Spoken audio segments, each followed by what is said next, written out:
الله أكبر، الله أكبر، الله أكبر، كيف نصرنا على الطغاة. الله أكبر، الله أكبر، كيف أذلك وأذل أتباعك. ونصر الله عز وجل المؤمنين. لقد كان بيني وبينك موقف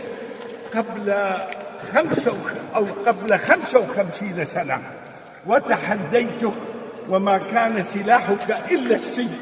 وها أنا اليوم على قبرك أيها الظالم الفاجر. إنا وجدنا ما وعدنا ربنا حقا من النصر، فهل وجدت ما وعدك ربك؟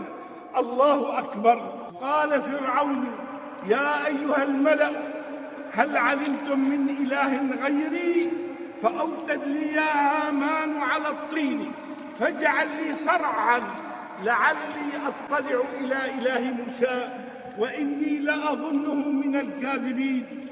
فاستكبر هو وجنوده في الأرض بغير الحق وظنوا أنهم إلينا لا يرجعون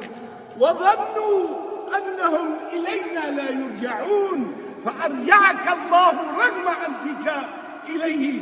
فأسأل الله عز وجل أن يحاسبك بعدله، وأن ينتقم لليتامى والثكالى، وأن ينتقم للجرحى والمساكين والمظلومين، إنه على كل شيء قدير. وأسأل الله عز وجل أن أزور قبر ابنك الخسيس كما زرت قبرك أيها اللعين أنت ومن اتبعك من المجرمين.